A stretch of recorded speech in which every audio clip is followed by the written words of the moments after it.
Hello, ladies and gentlemen. This is Mr. Howard here. As promised, I was going to spend some time going through the review packet that we have for our upcoming midterm exam.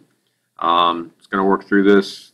We'll see how many problems we get done. I might break up into multiple videos, but let's get going. So, number one, if the pattern indicated below is continued, what would be the total number of cubes in the fifth stage of the pattern? Okay, so what we're doing here is you're looking for observations that you could see, like what's taking place from each step. So in our first one, we have 1 cube.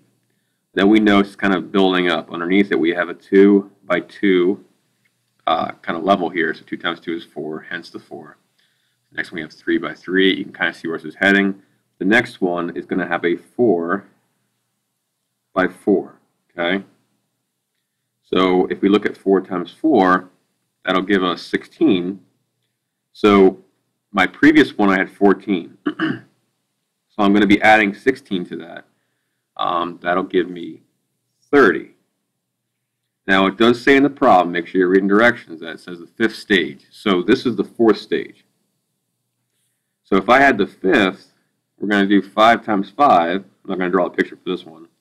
We're going to add 25 to it. Okay, so previous one was 30.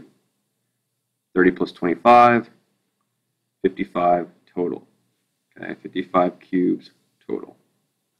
All right, so look at your pattern, see how it's growing, all right, and then you can kind of push it further. Okay, number 2, name 3 points that are collinear. Assume the angle TSR is not a straight angle. This is one of our key vocab words we've learned the entire year. Collinear are points on the same line. Okay. So if I'm looking at this diagram here, okay, think about like a ruler, your pen, or something like that. If I went like this, okay, with my pen, here's a straight line. There's S and R. There's 2 points. They want 3. Well, if I rotate my pen this way, you'll notice that we have T, Q, and R all in the same line. There are your collinear points. Okay, key vocab, remember that. That's crucial the rest of the entire year as well. Number 3. Important here, it says ray PR is represented by what sketch? All right, the notation is everything. If we look at PR, it's starting at P and it's going through R with an arrow, okay, which is exactly what we're looking for whenever our multiple choice answers. So we look at A, here's a segment. I see it point, it ends, okay, so not working for me. Same thing for C down here. 2 arrows, not working, that's a line, that's not a ray. So we're left with these 2 choices. Starts at P, goes through R. If we look at B, it's starting at R going through P. That's not what we want, okay? We want to start at P with our initial point and then have it go through R to continue our array. Okay. Taking a look, pardon me for a second, I'm moving my mouse out of the way. Number 4, notation for the length of the segment between P and Q. This is just something we covered in class. It's literally just PQ. Okay, like that's your notation for length.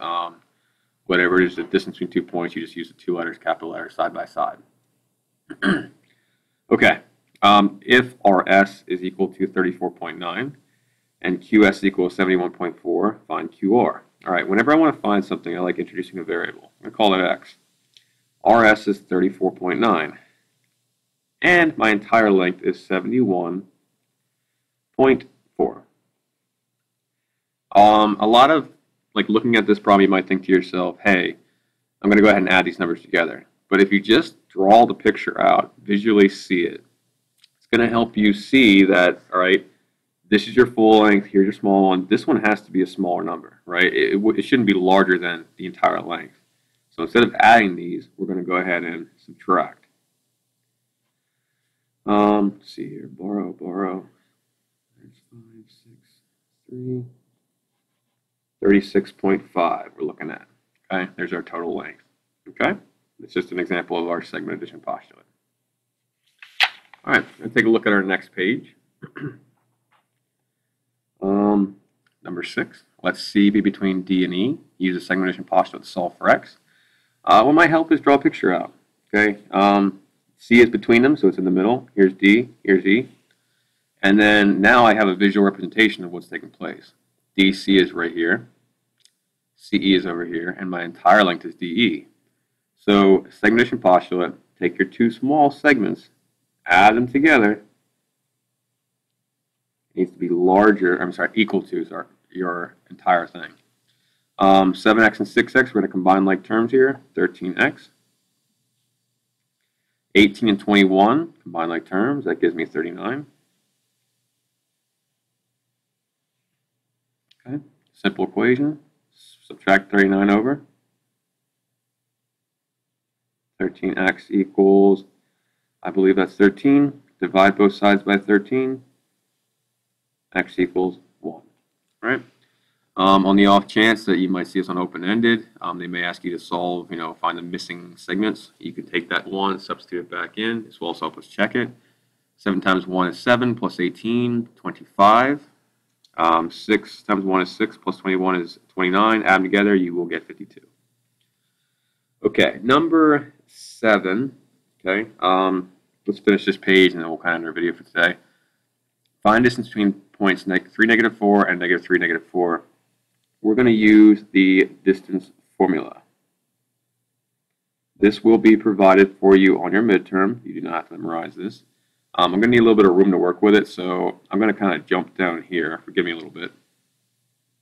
These points are your x sub 1, y sub 1, x sub 2, y sub 2, right there. Okay. So I'm going to go ahead and plug this stuff in. Distance equals x2 minus x1, -3 minus 3 squared, plus y2 minus y1, -4 minus -4. Okay? -3 minus 3. Signs can be tricky. Same sign, add them. -6 squared. Here, though, -4 minus -4, minus negative becomes positive. -4 plus 4 going to cancel each other out and give you 0. So we end up with -6 squared, which gives us 36. 0 squared is 0. We think about what the square root of 36 is. It's going to end up just giving us, the answer is 6. Okay? Simple to check out. Okay, so again, use your formula. It will be provided for you. Make sure you use it. Plug things in. Roll from there. Number 8. Which angle measures 119 degrees approximately? Look at reference points. Straight line's 180. So clearly this is not going to be our 119. Take that away. Here again is another reference angle, 90 degrees. Okay, we're getting a little, kind of in the middle there. Somewhere between those two is what we're looking at. All right. Between these two, 119 is definitely obtuse. So the acute angle's out, which leaves us with C. Always eliminate answers when you're taking a multiple choice test. It helps you in the long run. Number 9. I know all this works here, so just kind of like off to the side. C is the interior of what? Okay. Well, let's look at this picture. A, O, C, D, E. Notice how answer A has a B in it? There's not even a B in the problem. So anything with B on it, we can eliminate right away. So I'm down to 2 of them. Now, C is in the interior. Interior, inside. If I look at these two answers, if it's on the inside, it shouldn't be on the outside of the angle, which is clearly here for C. So we're left with AOD. We'll take a look. AOD. Here's your interior. Works out just fine. Okay. Number 10, measure angle BOC is 29 degrees. And measure angle AOC is 51 degrees. I'm going to go ahead and highlight that there. Very similar to a problem on the front sheet. I want to find this small angle AOB. So we got a big angle, we have a small angle, subtract them. When we do this, we end up getting an answer of 22 degrees. There's our answer. Okay? All right, last one for this short video. If angle ROS is obtuse and angle TOR is straight, then angle TOS is what kind of angle? Well, let's just take a look at our picture. This is straight, this is obtuse. TOS, right, is therefore has to be an acute angle. Okay? By definition, acute angle is less than 90 but greater than 0. This is the first 2 pages of our packet. Okay, I will continue with these videos shortly. Thank you for watching. I hope this helped. Feel free to ask any questions in class as always, and I'm always available after school. Okay, good luck studying.